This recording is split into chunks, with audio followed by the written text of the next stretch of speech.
Shadowlands, a place of shadow, an indeterminate borderline between places or states. It's typically represented as the abode of ghosts and spirits. It's a place C.S. Lewis wrote about when he talked of that place between life and death, the life of his wife, whom he loved dearly, intensely, who was dying, too young, too early in their love. He lived there then. He lived in the Shadowlands those days. The Shadowlands is the place where the sun shone bright somewhere else, but not here. It's not exactly night, but not exactly bright day either. It's that place between the night and the dawning of the light. We've all lived there. We will again. Can we trust that God is there for us in the Shadowlands of our lives? This resurrection story that comes to us from the earliest witnesses gives something of an answer, at least if it's not an answer, it gives us somewhere to look. It tells us, look to the Shadowlands. If you are looking for God, if you are looking for love, look toward the Shadowlands. It's very early in the morning, before dawn. It was still night. And Jesus' friends were fishing, as they had always done. It was their profession, as you know. These are his friends. These are those that he had worked with so hard to form and to fashion into his dream for the world, so that they could then finish what he started, his dream for the world that motivated everything in him, even and including his willingness to die. There with them, he had spent hours and hours of the days and years they had together, teaching them what was theirs to do now. This dream he would pass on to them, showing them now their purpose in life, and through them, ours. What is ours to do? What is the purpose of our lives? What is the mantle of his life that we must take up now? But these fishermen, over which he had labored and loved for so long, they'd gone back to their lives, the life they actually left for him once. But now they were in that time in between, when he was with them and now he no longer is. And in that place in between, they would find themselves ruminating on many things while they attempted to go back to their ordinary life and doing what they always did. But this time, it didn't work really, because they were different people. They were fishermen before, and that was their livelihood, and sometimes they were good at it, and sometimes they were not. But in the meantime, they had seen something and heard something, and they're trying to put that new experience into their old lives, and it's not working. This Jesus had told them once before that you can't put new wine into old wineskins. You can't do it. But here they were, just a couple years later, trying to do just that. What they always did, and what they always knew, and it wasn't quite working for them. And he appears on the shore to them, but they didn't recognize him. They didn't even recognize his voice. But I propose to you this morning, there's a reason they did not recognize him. The reason they did not recognize him was that it was at that moment night still. It was in the night just before the dawn, when the light is not strong and it is coming. It was that moment of first light where there's a dimness to our seeing just before things become clear. And it's here at the edge between light and dark. And this is the place, this edge, where God only gives hints of presence, hints. You see, this was just such a radically new presence that there was an unfamiliarity to it all. The hint this time,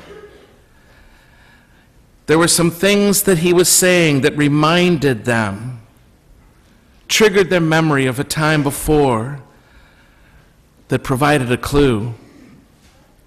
Saying a word that tripped a memory that led them to say, "Oh my God." This time there were several hints, actually, that triggered that memory.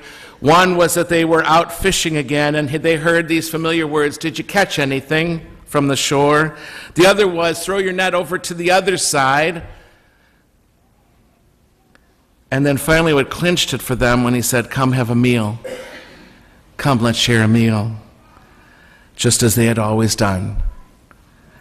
And in that moment, literally, it dawned on them who this was. If you want to find God in your life, and since we know now that the least wrong thing we can ever say about God is that God is love, then let me say, if you want to find love in your life, don't just look to the light. Don't wait for clarity. Don't wait for immediate recognition and then get all frustrated because it didn't happen. Look at the places in between. Look at the times the night is about to yield to the day, where there is not yet the light to see clearly, and yet just enough to know that there's something there. Something is there. Someone is here in this half-light. If you're looking for God, look at the between places, where there's the light that is still dim and yet not dawn. Look at those times when you're trying to put it all together and nothing seems to be working all the way. When you had a taste of something once, but you don't know what else to do now but what you always did. Those are the shadowlands. Those places we go to hide sometimes, where we are forced to ponder on a decision that has to be made about a very difficult situation. They're not exactly the night, but they're not exactly bright day either.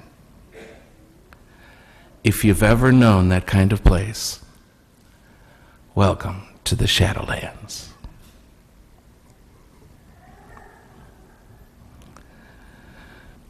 When we are in times of tremendous grief, we know that place. Our students graduating in just a few weeks now stand in just that kind of a place. The light has been clear, really, perhaps up until now, but very soon it won't be anymore. All those who were just beginning college or grad school just 8 months ago now were in that same place then. We all live along those edges in life between what we knew and what we don't know. I see it in young couples all the time who anticipate the first birth or even a third. What will our life be like now? How will my life change? I want this life, this new life, but I don't know what to expect. I don't know what I will have to give up. I don't know how I will respond to the new things, the new challenges. I see it in so many of our young people reaching for recovery from addictions right now, reaching for freedom to live a healthy and life-giving life. Addictions like OA and SA, Romance addictions. Yes, believe it or not, there is such a thing, and it's very, very real, painfully real. Addictions to romance, where we're addicted to the highs that come from having somebody pay attention to us and be crazy about us and love us, so much so that we can't live in the in-between without somebody romanced or romancing us. In the attention and satisfaction of the energy, we go from one to another and can live a life in that between place. AA is like that too, as many of you know, and every other A. They are all too familiar, those who struggle with those addictions, way too familiar with this shadowland of recovery, where they struggle to stay on the freedom side, the dawning of the light, instead of just in the night itself. They walk that line, fighting the urge to go back to the old ways every day, even though they've tasted the freedom that recovery brings. They live on that edge all the time. I see it every day. They too must be able to trust that love is there for them right here on the edge in those shadowlands. As the mystery continues to unfold for us these weeks, I share with you here this morning the wonder of a God who could supply joy even in the shadowlands. To all of us who stand on that edge currently or who will again, the good news is that God will show up for us right there. Love will make itself manifest. It really will. At first, you may not recognize love when it comes because it's going to look so different than it did before.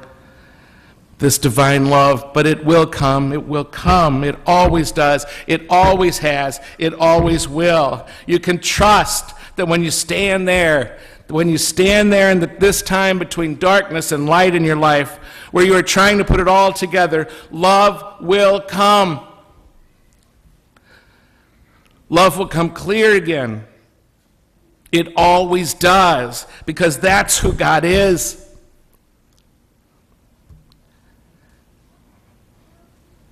And if you learn how to trust those times, when it's not all as clear as day or as clear as it used to be, you just might find yourself doing something crazy for joy there when those moments come like the dawn and it becomes clearer again. You may find yourself doing something crazy like Peter did in this resurrection story this morning.